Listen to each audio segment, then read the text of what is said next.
que diz o projeto que pretende anistiar presos do 8 de janeiro?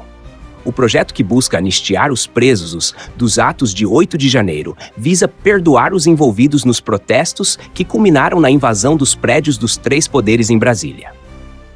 A proposta tem apoio de setores que consideram as penas desproporcionais ou que argumentam em favor de uma reconciliação política.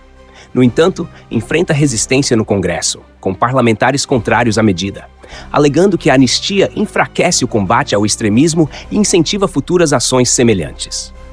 A decisão final será altamente politizada, com discussões sobre justiça, democracia e o futuro da tolerância a atos de insurreição.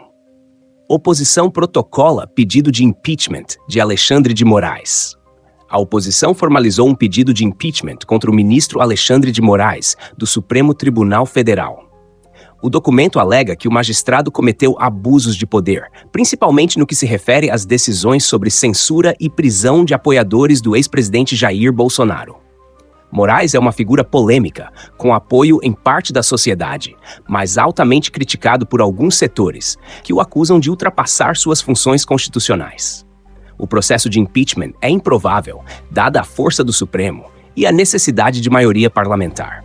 Mas o pedido gera debates intensos sobre o papel do STF na política atual. Moraes determina que PF apure reativação de perfis suspensos no Twitter X. O ministro Alexandre de Moraes ordenou à Polícia Federal que investigue a reativação de perfis que haviam sido suspensos nas plataformas Twitter ou X. A decisão é parte de um esforço contínuo para monitorar e restringir atividades que Moraes considera potencialmente prejudiciais à ordem democrática, especialmente aquelas ligadas à disseminação de fake news e incitação à violência. A determinação segue o conflito crescente entre o governo e as plataformas digitais e coloca mais pressão sobre empresas como o Twitter ou X, que estão sendo cada vez mais monitoradas por não cumprirem decisões judiciais. Lula escolhe deputada do PT para comandar Ministério dos Direitos Humanos. O presidente Lula nomeou uma deputada do Partido dos Trabalhadores para liderar o Ministério dos Direitos Humanos. A escolha é vista como uma tentativa de fortalecer sua base política, ao mesmo tempo em que sinaliza o compromisso do governo com as pautas de igualdade e justiça social. A deputada, conhecida por sua atuação em defesa de minorias, terá o desafio de equilibrar a agenda de direitos humanos com as crescentes tensões no cenário político, especialmente com opositores que veem a escolha como ideológica. O ministério deve enfrentar desafios relacionados aos direitos indígenas, LGBTQIA+, e às políticas de combate ao racismo. Elmar e Brito selam aliança para disputar presidência da Câmara contra Hugo Mota.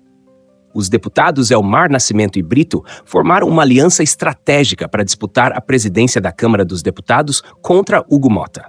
A aliança tem como objetivo fortalecer a oposição a Lira, atual presidente da Casa, que busca emplacar seu sucessor.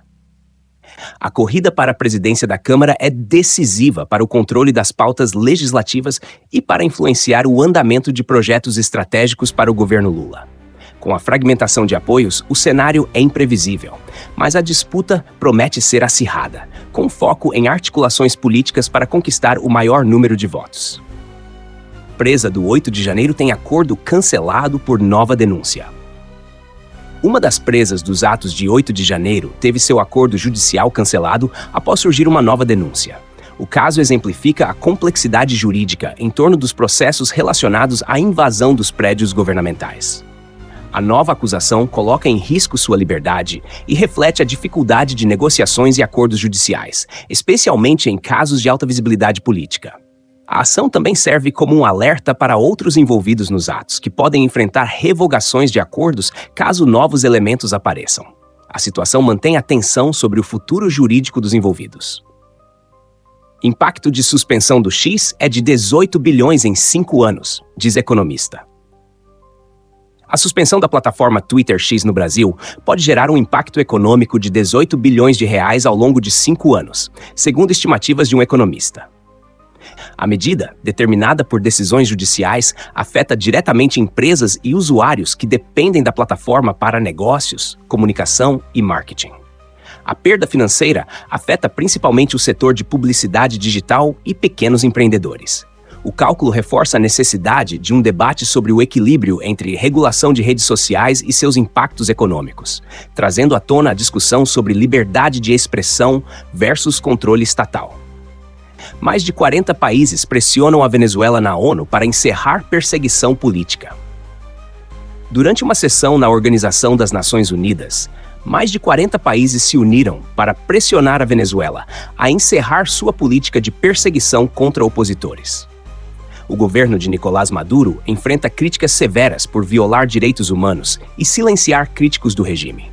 A pressão internacional visa forçar o governo venezuelano a permitir eleições justas e livres, além de garantir a liberdade de expressão no país. Essa coalizão de nações, liderada por países ocidentais, intensifica o isolamento diplomático da Venezuela e aumenta as tensões sobre possíveis sanções ou intervenções internacionais. Desoneração para setores de alimentação, turismo e esporte avança. A proposta de desoneração para os setores de alimentação, turismo e esporte deu mais um passo em direção à aprovação. O projeto, que visa reduzir os impostos sobre esses setores, é visto como crucial para impulsionar a economia, especialmente após os impactos da pandemia. A medida tem apoio de diversos setores empresariais, que acreditam que a desoneração pode gerar empregos e estimular o crescimento econômico. No entanto, há preocupações sobre o impacto nas receitas fiscais, com críticos alertando para possíveis déficits orçamentários no curto prazo.